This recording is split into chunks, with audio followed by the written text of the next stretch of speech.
ಇನ್ನು D K Suresh ವಿರುದ್ಧ ದೇಶದ್ರೋಹದ case ದಾಖಲಾಗಬೇಕು ಅಂತ ಆಗ್ರಹಿಸ್ತಾ ಇದ್ದಾರೆ ಕೇಂದ್ರ ಸಚಿವೆ ಶೋಭಾ ಕರಂದ್ಲಾಜೆ. ಕಾಂಗ್ರೆಸ್ನವರು ದೇಶ ವಿಭಜನೆ ಮಾಡುವ ಮಾನಸಿಕತೆಯನ್ನು ಹೊಂದಿದ್ದಾರೆ. ಅವರಿಗೆ ದೇಶದ ಮಂದಿ ಒಗ್ಗಟ್ಟಾಗಿರೋದನ್ನು ನೋಡೋದಕ್ಕಾಗ್ತಿಲ್ಲ. ದೇಶ ಒಡೆಯುವ ಷಡ್ಯಂತ್ರದ ಡಿ ಕೆ ಸುರೇಶ್ ಮೂಲಕ ಆ ಹೇಳಿಕೆಯನ್ನು ಕೊಟ್ಟಿದ್ದಾರೆ ಅಂತ ಶೋಭಾ ಕರಂದ್ಲಾಜೆ ವಾಗ್ದಾಳಿ ನಡೆಸಿದ್ದಾರೆ. ಉತ್ತರ ಭಾರತಕ್ಕೆ ದಕ್ಷಿಣ ಭಾರತಕ್ಕೆ ಹೋಲಿಸ್ಕೊಂಡ್ರೆ ಹಿಂಗೆ ಆದ್ರೆ ದಕ್ಷಿಣ ಭಾರತ ರಾಜ್ಯಗಳೆಲ್ಲವೂ ಸೇರಿ ಪ್ರತ್ಯೇಕ ದೇಶ ಮಾಡಬೇಕಾದಂತ ಪರಿಸ್ಥಿತಿ ಬರ್ಬೋದು. ಕಾಂಗ್ರೆಸ್ ಅವರು ಯಾವಾಗಲೂ ಕೂಡ ದೇಶವನ್ನ ವಿಭಜನೆ ಮಾಡೋದ್ರ ಬಗ್ಗೆ ಮಾತಾಡ್ತಾರೆ. ಅವರ ಮಾನಸಿಕತೆ ವಿಭಜನೆಯ ಮಾನಸಿಕತೆ. ಅದಕ್ಕಾಗಿ ಸ್ವಾತಂತ್ರ್ಯ ಬಂದಂತ ಸಂದರ್ಭದಲ್ಲಿ ಕೂಡ ಕಾಶ್ಮೀರವನ್ನ ಪಾಕಿಸ್ತಾನವನ್ನ ವಿಭಜನೆ ಮಾಡುವಂತ ಅದೇ ಮಾನಸಿಕತೆಯನ್ನ ಮತ್ತೆ ಮುಂದುವರಿಸಿದ್ದಾರೆ.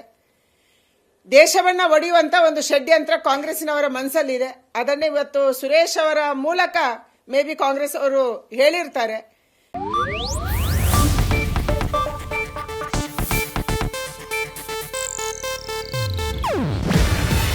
ಇದು ಏಷ್ಯಾನೆಟ್ ನ್ಯೂಸ್ ನೆಟ್ವರ್ಕ್ ಪ್ರಸ್ತುತಿ.